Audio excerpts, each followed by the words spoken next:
What do you do when people treat you like a doormat? And then when you finally put your foot down, they lose their minds. Mm-hmm. I try to be agreeable, but there's a limit.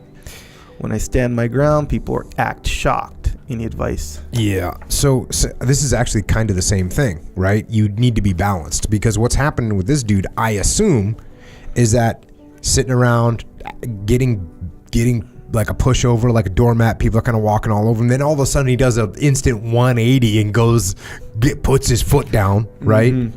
Put the foot down. And now you think that they're going to do a 180. You think that they're going to say, "Oh, sorry, I didn't mean to. Oh, sorry, Echo, I didn't know that offended you. I'm sorry." No, when you do that, they're like, "What's wrong with you, bro?" You just started tripping. Yeah, you're freaking out over nothing. So of course, when you stand your ground, they're going to be shocked, right? Which is what you're saying happened. This is like no surprise at all. So what you need to do is you got to draw the line a little bit earlier, but without going nuts. And I think I got a good example of how you do this. Okay, let's say you got a dog. And the dog is like kind of mellow and happy and just all good. And then like all of a sudden, you're walking by the dog one day and it bites you on the arm. like Sure. Big time. Yeah. Big time. How do you feel about that dog? Yeah, bad. I don't like that That's dog. bad. That dog's getting put down. Yeah. Right? Just. This dog, let's say it bit one of your kids. Oh yeah. That dog's getting put down. Okay, so that's what this guy's doing. Acting like everything's like nothing bothering me, and all of a sudden biting people. Right. Think about what a dog, like a normal dog, does. What a normal dog does is, if it starts getting offended a little bit or starts getting problems, it like stands up a little bit, right? And then it's gonna growl. Now that's an indicator. So even a kid, even a child knows. I don't know what age, but pretty young kids know that a growling dog is a warning. Yeah. What else do dogs do? Dogs show their teeth. That's another warning. Like, hey, that's another line in the sand. And barking, right? Because you have to bark.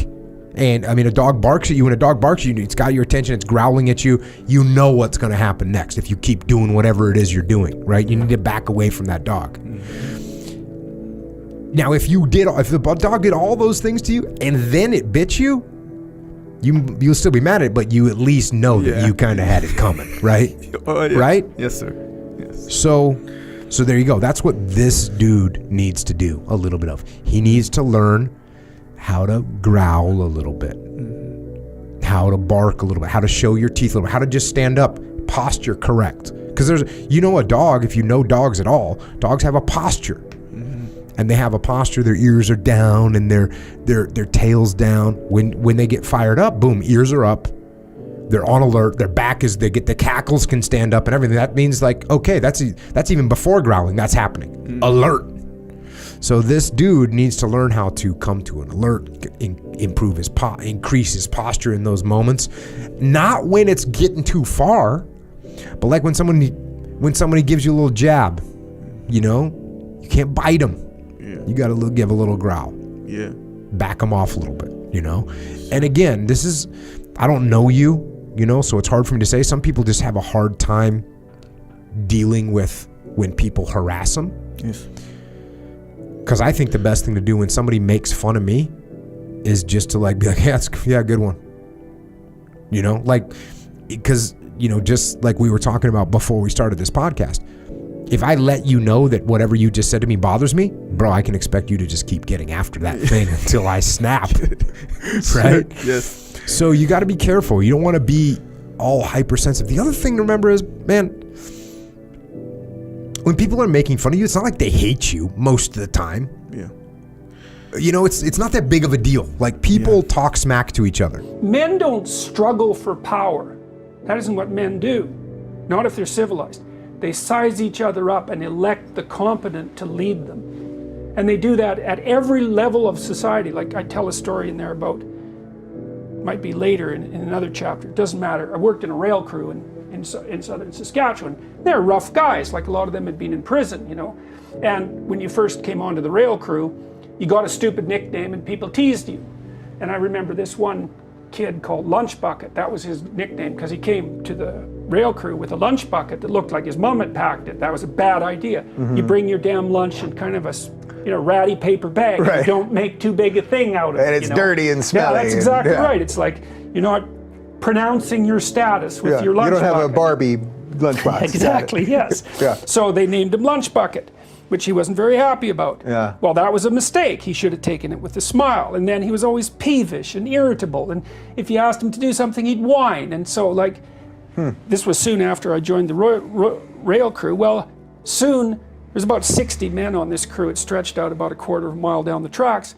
Soon, anonymous harassers were throwing pebbles at him during work. We had hard hats on, so the game was, let's see if we can hit a lunch bucket in the hard hat with a pebble, because it makes a nice, anonymous. yeah, well, because you don't know where it's coming from. Yeah. And that was purposeful, because he couldn't take a joke. It's like, well, let's see if he can take this joke. Clunk, and everybody go, And then he just got more and more peevish, and the pebbles got bigger and bigger, and a week later, lunch bucket was gone, having not learned anything from the experience. But the men were testing him out. It's like, can you take a joke? Can you be useful? Can you at least be amusing? Like, is there something worthwhile about you? It's like, no. It's like, okay, well then you're out of here, because you never know when we actually might need to depend on you. Right? People talk smack to each other, and I guarantee this is a good way to think about it. If someone talks smack to you, and then you both leave, let's say it's at work, you go home, the other person that was talking smack goes home. You go home, you're thinking about it. That person that was talking smack didn't think about it 1 millisecond after he left the office. He doesn't care. He's not sitting there thinking about you. He's not thinking like, man, I'm really glad I told Echo that he had a funny looking eyebrows. That was awesome. I can't believe how weird his eyebrows are. Like, I mean, that's like, he's not doing that, right?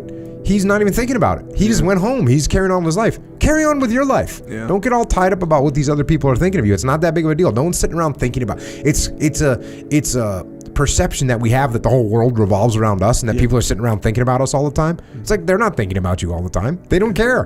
They're at home. There's not too many people that are actually thinking about you all the time. Especially if they're making fun of you, like they're not thinking about that all the time. So just relax, take a wrap off, and just try and have a little bit less tension, and and try and learn to growl a little bit, or at least protect your space a little bit. And these are kind of contradictory things that I'm saying. One of them's like, hey, laugh at it. The other one's like, kind of learn to growl a little bit. I would say the first method is better. The first method is like, hey, just laugh it off. Don't worry about it. These people aren't thinking about you. They don't care.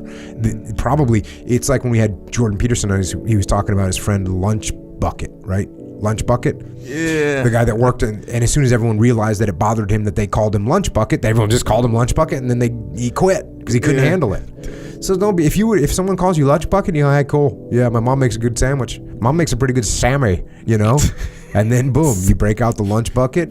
You're like, go with it. No factor. Yeah. If you start freaking out about this stuff, it's going to drive you crazy. So yeah, man. And be careful. Don't freak out about stuff. If you have to, learn to stand your ground a little bit, but don't just start snapping like a dog, like a rabid dog. Yeah, that is a good little escalation. That example, escalating, the dog thing. It's decent. Because getting treated like a doormat, that could look like a bunch of different things. It's teasing. That seems like the obvious one or whatever, but that could be a lot of stuff. Yeah, that could be like, hey, grab me some coffee. Yeah, right. Sometimes people just do that because you haven't ever said to him, like, hey, man, are you ever going to get me coffee? What's up? You just make a joke about it, It's the same thing. Yeah, exactly. Right. Like dealing with it, like as a, if something bothers you. So, and I could see this maybe happening because every once in a while, like, you kind of run into these scenarios where like someone does something that you don't really like, or I don't appreciate the way they treated me right there during that scenario.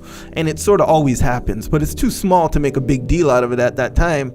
And when you're a agreeable person, you're just like, all right, I'm gonna let it slide, whatever, but it happens again, then again, but I'm agreeable, I'm letting it slide, haha, maybe I'll even laugh it off, whatever. So to the other person, they're just like, whatever, they're just, how you said, they're not thinking about it, they're just going about their business, and they're getting a laugh here and there, which instantly gets forgotten, and whatever, they keep going about their business, no factor. Meanwhile, in my head, I'm like, man, this is, I'm getting tired of this. Yeah. I'm straight up getting tired. So it happens one day, maybe I got a little less sleep that day or something. One teeny tiny thing, I'm flying off the handle. Yeah. Hey, I don't appreciate this and this and that. You always do it. And they're like, do I what are you always do talking this? Because about? Yeah. even if I did, I didn't get any. So then you get this little reputation. People act shocked, as the guy says. You know, when I stand my ground, it's the other person is kind of like, well, why are you standing your ground right now? It doesn't make sense. Like, even if I did remember all the times I've done this, you were laughing the whole time. Like, it doesn't compute. You know what's funny now that I think about times in my life, like when I was younger, and someone would stand their ground on me or whatever, and I'd be like, "What are you talking?" I'd be the exact person that you're talking about, saying, "What are you talking about, man? Like, I have no idea what you're talking about. Yeah.